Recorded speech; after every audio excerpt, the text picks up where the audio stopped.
For my assessment, I wanted to look at one of my favourite games. I wanted to see what things I could learn from analysing the design of the game and how its elements work together to tell the overall story. For this assignment, I picked Persona 5, which is a JRPG released in 2016 on the PlayStation 3 and PlayStation 4. For this task, I will be looking at the PlayStation 4 version of the game. Persona 5 is a game about rebelling against the status quo and standing up to authority in a culture that is growing more and more apathetic. The themes are threaded between the two core styles of gameplay, a mix between dungeon-crawling turn-based combat and a social life simulator.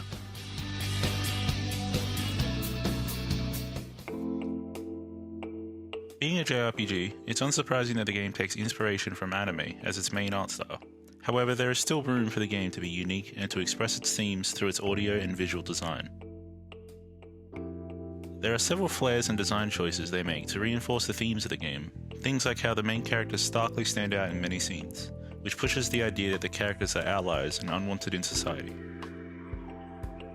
Or how the costumes that the main party members transform into represent the inner rebel of the characters and how they view the world. Like the main character taking inspiration from the famous French thief Arsène, it ties nicely into the gameplay objective of stealing the hearts of bad people.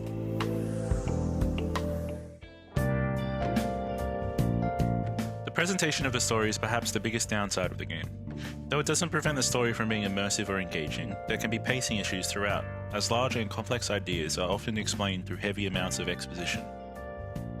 There are highlights, however, as some scenes with bespoke animations or even the rare fully 2D anime-style cutscenes make an appearance.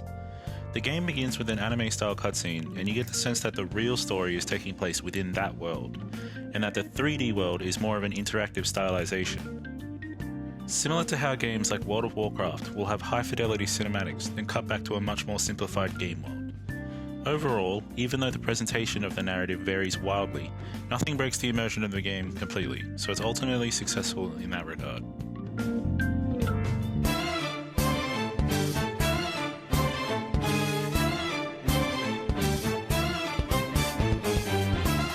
Persona 5 is a systematically deep game as RPGs tend to be, with many enemies, items, abilities, and attributes to consider when in combat. As the game is console only, its controls are all configured to the PS4 controller. This game relies on established mental models as far as movement goes.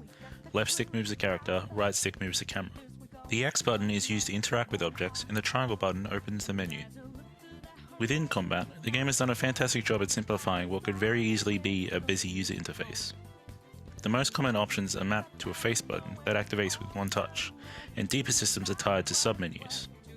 The quick access to the most used options combined with the extremely responsive menus means little to no downtime if the player understands what they're doing. This is a skill curve that is very fun and rewarding to master, with battles almost feeling like a rhythm game at some points.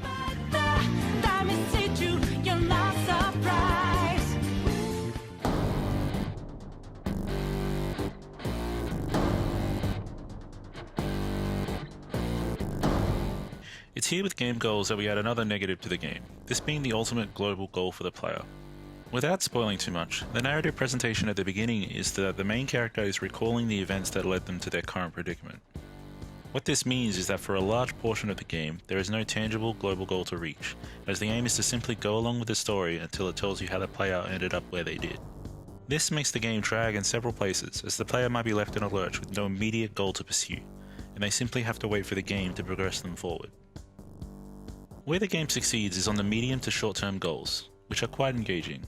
The game's structure is broken into palaces, which act as dungeons for the players to traverse and complete.